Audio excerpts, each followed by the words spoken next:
Welcome to Discovery Tour by Assassin's Creed, Ancient Egypt.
Welcome to Alexandria, planning of the city.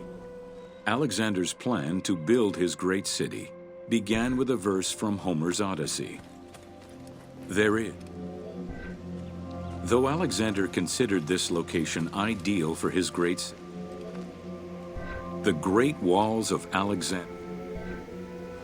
Excavations led by Mahmud Bey el-Falaki in the 19th century.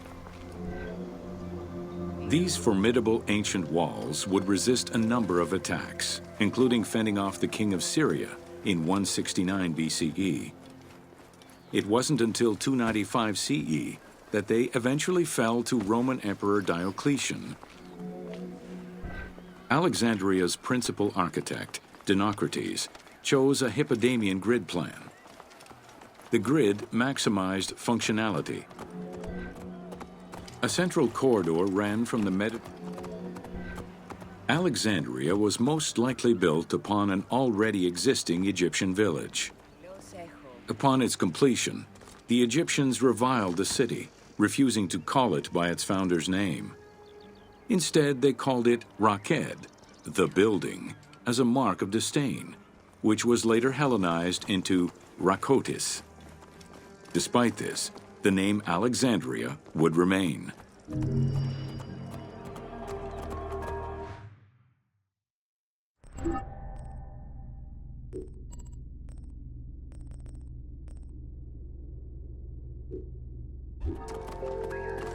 Idiodin! En lavni lugi gnostis! Odar!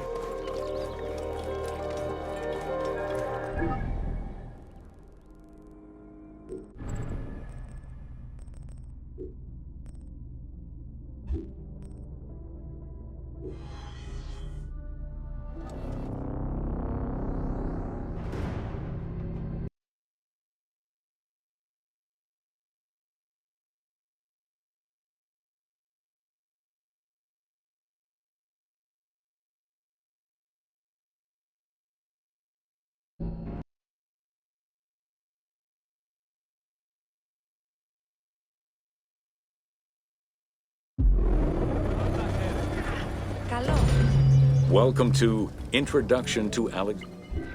After conquering Egypt in 331 BCE, Alexander the Great, the city was built between the Mediterranean Sea and Lake Mareotis, which resulted in Alexandria becoming a crucial cultural. Sumptuous buildings could be seen wherever one turned their gaze: the royal palaces, the many temples, the gymnasium, lush public gardens. With its incomparable beauty and advantageous geographic location, Egyptian obelisks were highly prized by Roman architects. While Roman design previously favored the use of a single mark, Alexandria had several main streets. Its most famous artery was the Canopic Way. It was lined with sumptuous buildings, houses, and temples, and was roughly 8 kilometers in length. This street was one of the most important shipping entrances. The width of the street, 30 meters, was abnormally large even by Greek standards. This is likely because the Canopic Way was made in a short span of time and based on an urban plan, as opposed. The Canopic Way originated in the western cemeteries, skirted the gymnasium, and then exited the city to head east through massive doorways towards Canopus. This structure was known as the Canopic Door.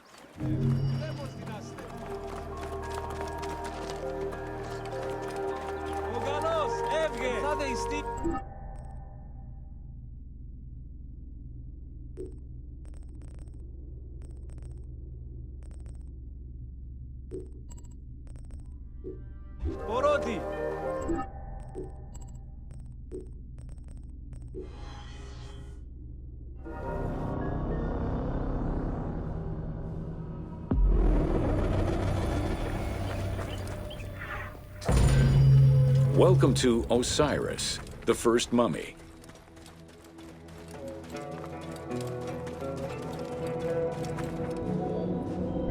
The oldest mummies recovered date from the Old King. Ideologically, it is Plutarch who gives them.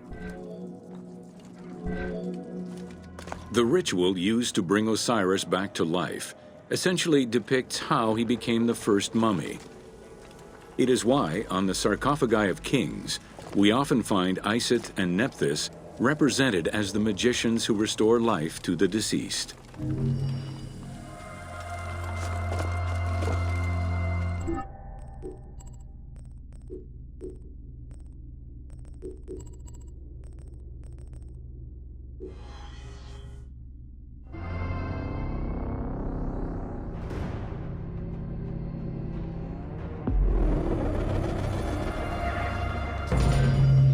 Welcome to Mummy, the mummification process used by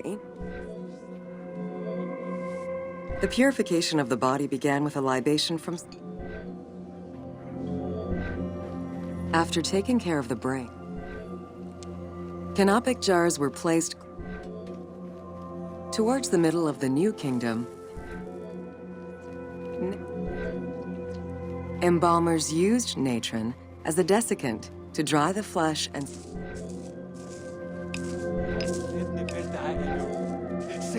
In addition to the. Masks were an important part of a mummy's finery. Early wooden funeral coverings were very expensive, however, and soon replaced by masks created through a technique known. Cartonnage evolved. Once the mummy was properly wrapped and the last stage of this long ritual was the act of touching the mouth with the adze to symbolically allow the breath of life to infuse an inert body. Its performance was reserved for a very specific set of people: priests who wore the mask of the god Anubis, a close relative of the family, or by the heir to the throne.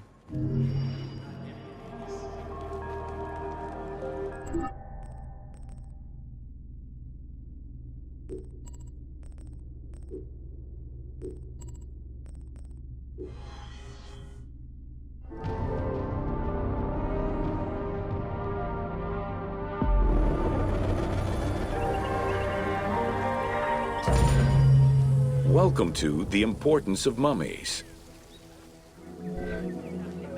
The first hieroglyph for the mummification techniques were jealously guarded by embalmers from the Uabet, the least. Egyptian civilization has always appealed to Westerners, even the Egyptomania. By 1868, mass tourism began in Egypt under the aegis of the Cook Agency. Thanks to those dubious parties, the fantasy of a mummy coming back to life, seeking revenge on its defilers, was born. The mummy malediction myth has remained steady in popular culture ever since, particularly in written media and cinema.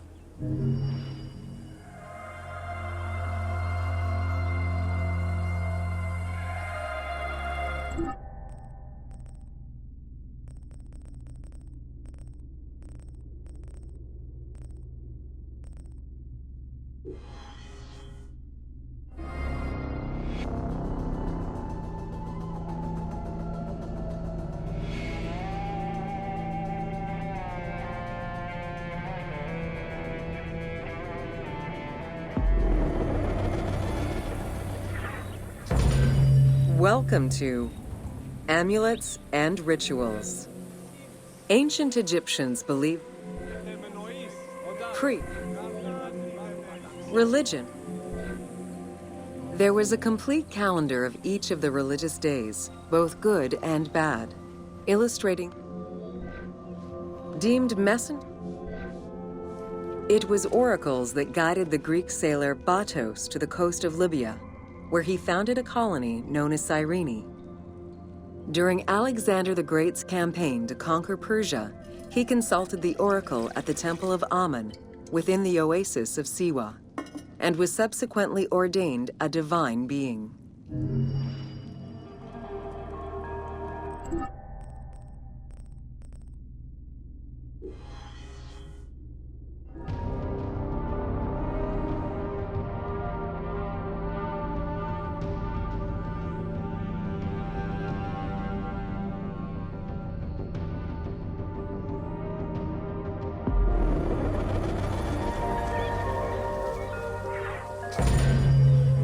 Welcome to Temples. During rituals and festivals, the god was carried on a solar barge between the areas. Ancient Egyptians believed that Ra, the sun god, traveled the skies and the god Ra believed mankind was unlike the daily rituals that took place. The importance of these festivals is demonstrated by the temple hierarchy. Scribes were custodians of the sacred sciences. Priests and all the officials who the most pharaoh. The naos was where the god statue stood. The representation of the deity was usually in stone or wood and decorated with gold, silver, and precious stones. Smaller temples had only one naos, while larger complexes, such as the Temple of Karnak, had many chambers to honor gods, such as Amun, Ptah, and Osiris. Each statue was believed to be a receptacle for the presence or essence of the god's Ka, enabling it to take a physical form.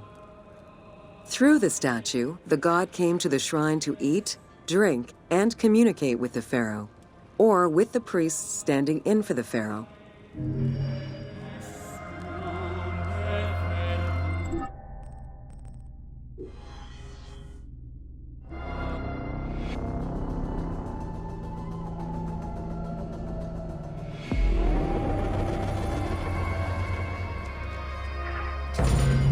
Welcome to Temples and Priests. From its foundation, the city of Memphis, temples were the center of religious. Located in the center of Memphis, the Temple of Ptah was the most prominent and imposing building in the city. The long walkway leading toward the temple, known as the dromos, opened into a courtyard, with the surrounding portico graced with columns carved to resemble palm trees.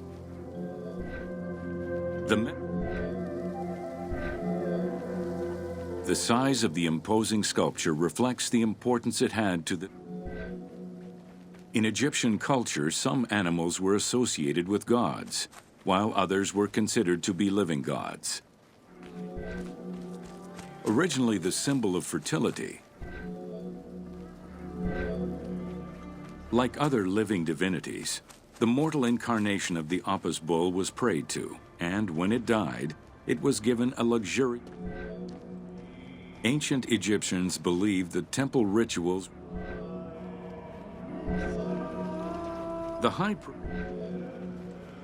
god was then washed with. Heredity was the high priest.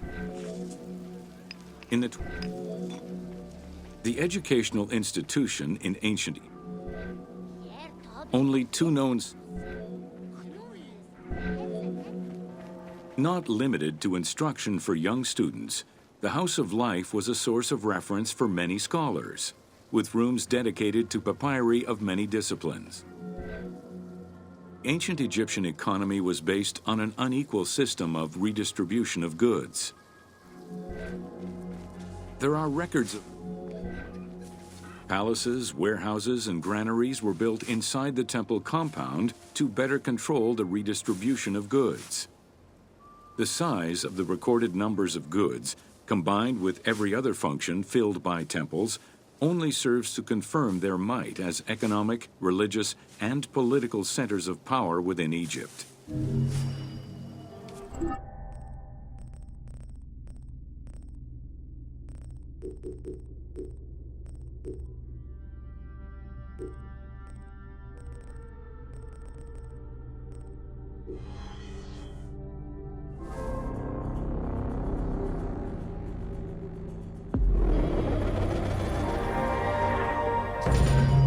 Welcome to Building Ancient Egypt. Constructed with bricks made of mud, most ancient Egyptian buildings were not permanent. Limestone was common. Ancient Egyptians, workers would draw a large grid directly on the stone's surface. The gallery to cut the to maintain the stability of these mining pits over the course. In every quarry, dedicated shrines were established to offer protection for the workers. In particular, Serket, the scorpion goddess, was considered a very powerful deity among quarry workers.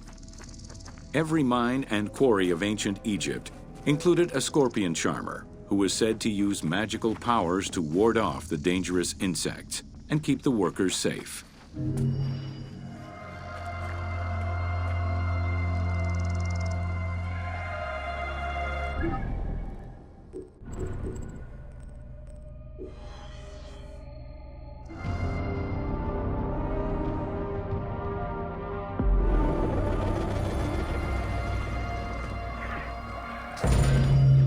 Welcome to Ancient Egyptian Cultivation. The new grain types of the Ptolemaic period required. Later, a sakya, or water wheel, was invented. The threshing process separated the grain from its husk. Workers would spread. Winnowing was the stage where workers used. Transporting large amounts of grain required ships. Having reached Alexandria's inner harbor, the wheat was unloaded under the supervision of a civil servant in charge. Grain storage facilities were located across all of Egypt. Temples and institutions. The sieves used by ancient Egyptians were unable to filter out sand and stones. Grit often passed into the flour, causing long-term tooth abrasions among all classes of Egyptians.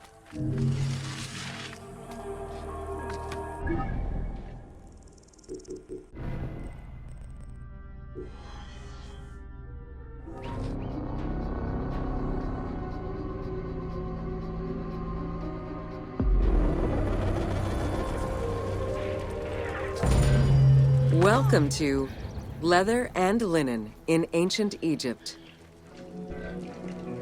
Tanning, a process which dates from prehistoric times, was present although not highly valued in Egypt due to the heat. Leather was reserved mainly for things such as sandals, leather bags. Valued for its coolness and freshness in hot weather, linen was the fiber most commonly used for fabrics and textiles. It was produced from flax, which was plentiful in Egypt. Various shades were achieved using woad, a dye produced from the leaves of Isotis tinctorica. This area's style is strongly influenced by the dye baths and tanneries of modern-day Fes in Morocco. This helped Ubisoft envision what such locations might have been like in ancient Egypt. While this tannery is within the city walls, Back then, they were often found outside the city boundaries. The tanner's trade was considered off-putting by the Greeks, as all these operations resulted in noxious smells.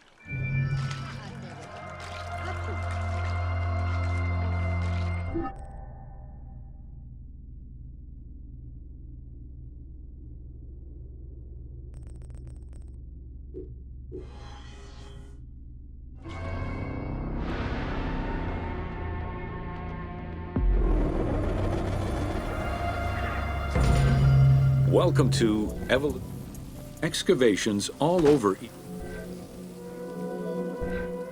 Early pots were. The potter's wheel was utilized during the quartzite particle. Potsherds could be found anywhere and were the most common canvas for writing or drawing, in comparison to the more expensive papyrus sheets. Named after their Greek description, ostraca contained daily life records, letters, or could be drawn upon. Artists drew sketches for temples and tombs, or simply for leisure.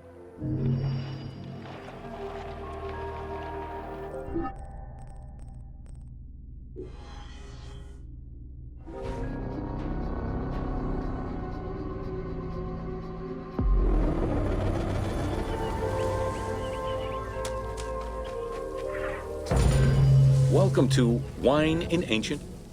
When the god Horus lost his eye in a war with Set, a millennia-old tradition, grape cultivation and wine production was regimented in the way typical of ancient Egypt. Documentation shows that only certain craftsfolk. Egyptians had different kinds of wines, most of which ranged in quality from good to very good. The sweet shadé, to which honey had been added. The soft negem, obtained by drying the grapes in the sun. The ma, reserved for religious ceremonies. And finally there was the peor, the mediocre-rated wine, resulting from the second pressing of grapes and reserved for a less discerning palate.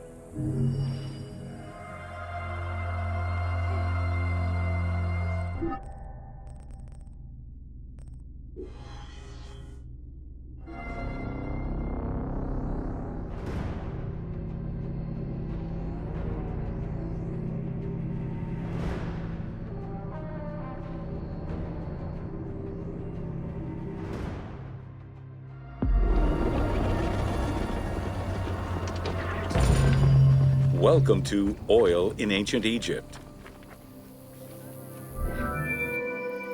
Castor, sesame, and moringa were the source of the most common oils in ancient Egypt.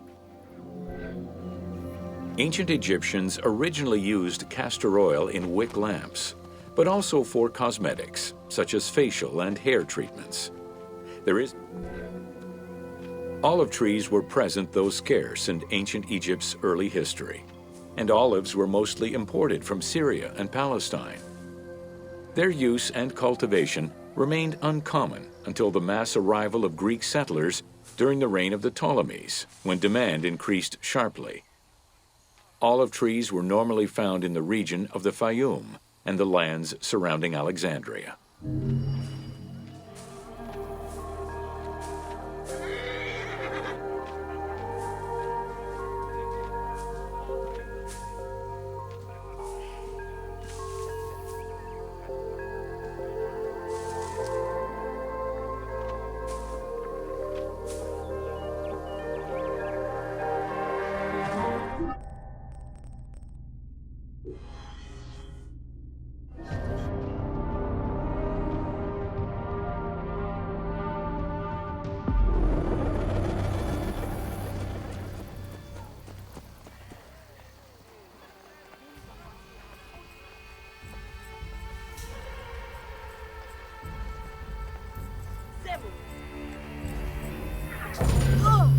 Welcome to the Egypt. In pre-Greco-Roman culture, certain professions were open only to women, such as weaving or. Homes were generally composed of 3 rooms. Marriages were a social contract rather than a religious construct. Family was vitally important to ancient. Status and wealth played a large role. Town officials and the rich lived in mansions with numerous rooms that were luxuriously decorated. Funeral stone inscriptions focused on the main member of a household. Encircling this person would then be a spouse, parents, and children, possibly even siblings. These stones were so structured because there were no surnames in ancient Egyptian culture. Parents and children were a sort of family tree, which allowed for the identification of the deceased.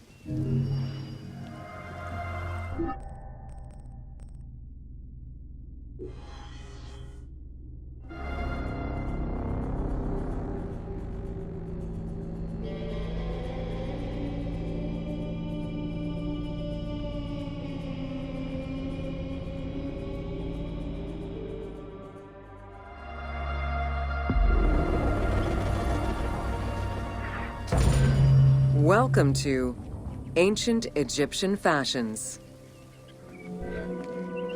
Learning what life was like for ancient Egyptians presents. Jewelry was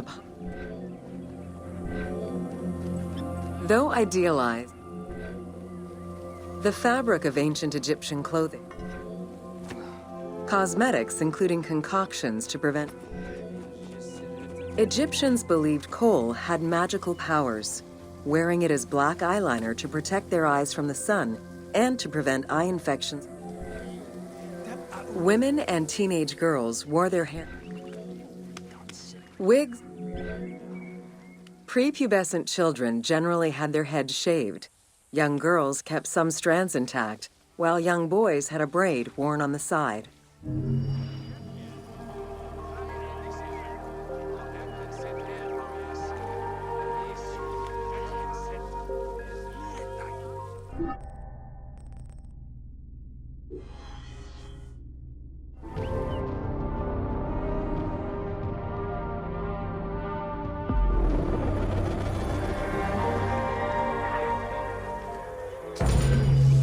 Welcome to Domesticated Animals of Ancient Egypt.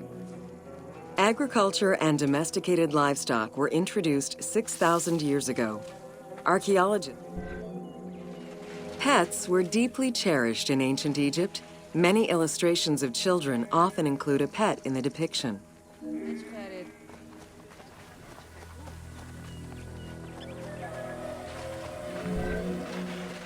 One of ancient Egypt's most iconic animals, the cat, wasn't adopted into their daily life until the Middle Kingdom. Since they were so highly capable of killing snakes and rodents, the earliest reference to dogs dates back to 5000 BCE. They were popular pets as they helped hunters and protected herds. They were closely linked to Anubis, the jackal-headed god. Baboons, monkeys, and even falcons were tamed as pets. Each was mummified and buried with as much ceremony as any family member.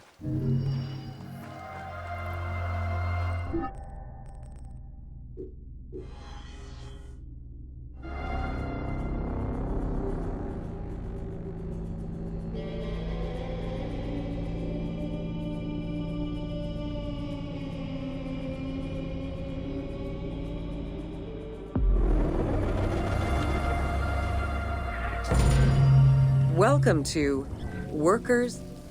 Whether workers were employed. Archaeological research shows that while some quarries were close to the Nile,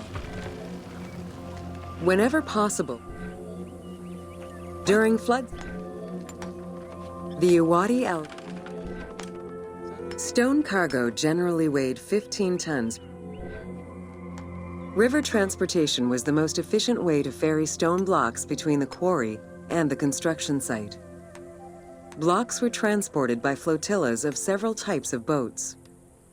The most detailed illustration of transport by river is a relief of Queen Hatshepsut's barge with an accompanying flotilla.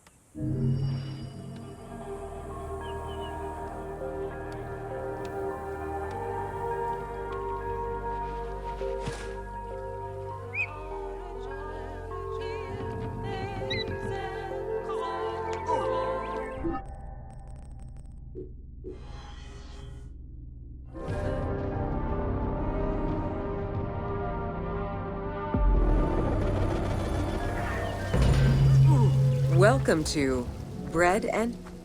While the Mesopotamians invented beer, including...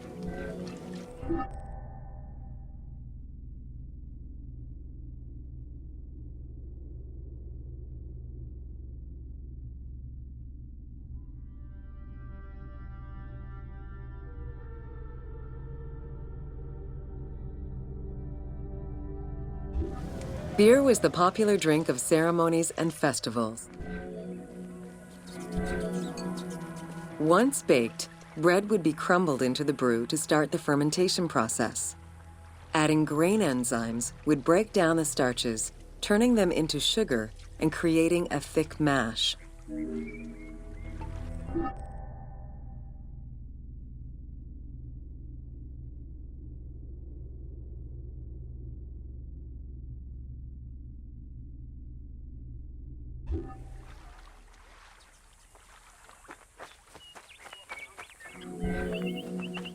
Once ready, the bread and grain mixture was compressed. Food was prepared. Dough was kneaded by hand. Ancient Egyptians always had to fight off the omnipresent sand particles that were blown towards them. Despite their best efforts, sand regularly made its way into their food. Additionally, particles from the grain-grinding stone tools and ovens they used also contributed to attrition and prematurely worn teeth. The team tried to portray this through toothache animations and commoners sweeping sand off.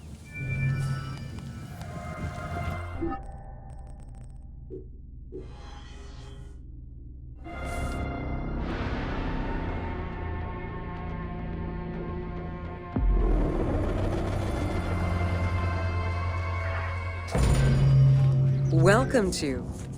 It was under the watchful eye of Ta of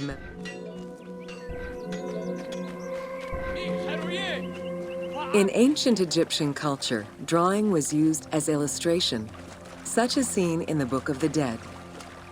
It was also the first step in the creation of a relief, painting, or statue. Two-dimensional representations were concerned with order and form, and were intended to honor gods and promote. Stylistically, Egyptians were concerned with the depiction of the human form's inner self. As such, An exception to this were scenes depicting hunting. Reliefs could be... Statues were believed to be vessels for the... In ancient... At the domestic level, most Egyptians were craftspeople to a greater or... And located near the Valley of the Kings, archaeologists believe the site was home to skilled and respected artisans for over 400 years. It is considered one of the most important discoveries relating to Egyptian daily life. While much of the focus of Egyptian archaeology was on its kings and queens, it wasn't until the excavation of Deir el-Medina that Egyptologists were given a valuable window into the community life of ancient Egyptian artisans.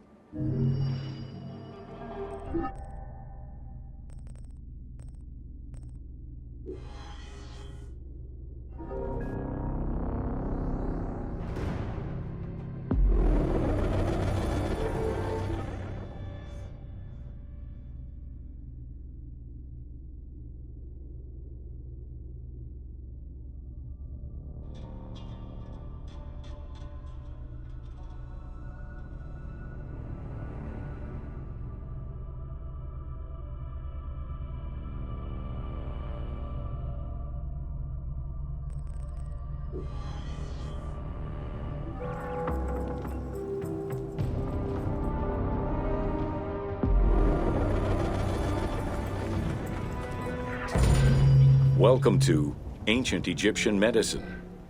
Evidence of advanced medical... Another similar document. Remedies were considered as medicine and carried by doctors and priests. Village doctors often had another job alongside their medical duties and the preparation of medicines. A cure for blindness was made of fermented honey, ochre, and coal. The science behind it was that honey functioned as an antiseptic and antibacterial, while ochre would reduce the swelling. All of their knowledge did not always suffice.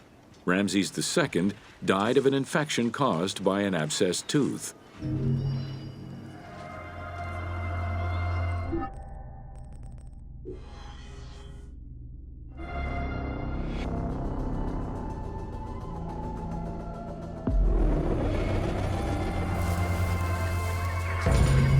Welcome to Agriculture and Seasons.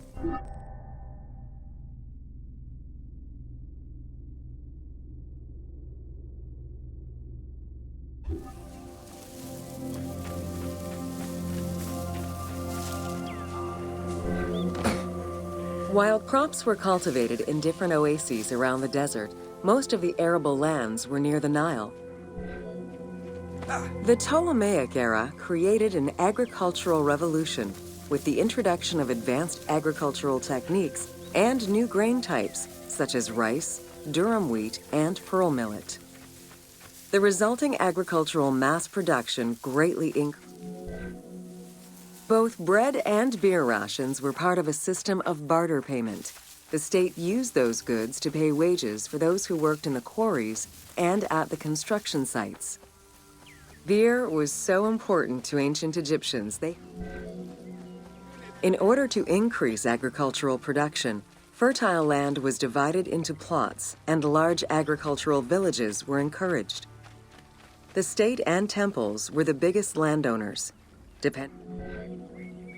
The 3 seasons known as Akhet, Peret, and Shemu corresponded to a specific phase of the agricultural process and the river's natural changes. Akhet was the time of the flood, beginning with the appearance of the star Sirius in July. Peret was the time when lands were cultivated, plowed, and sown. The pharaoh's duty was to uphold order against chaos and provide for his people. Priests and local governors also wanted to appear as protectors of the people. However, any variation in the Nile's seasons could cause water shortages. The story begins with the pharaoh worried for his people. The Nile hasn't flooded in years, and his people are starving. In search of the origins of the flooding, Djoser seeks out Khnum, the protector god of the region and the source of the drought. Djoser gives the god offerings and orders his priests to restore the temple of Khnum. These offerings please the god, and the floods are restored.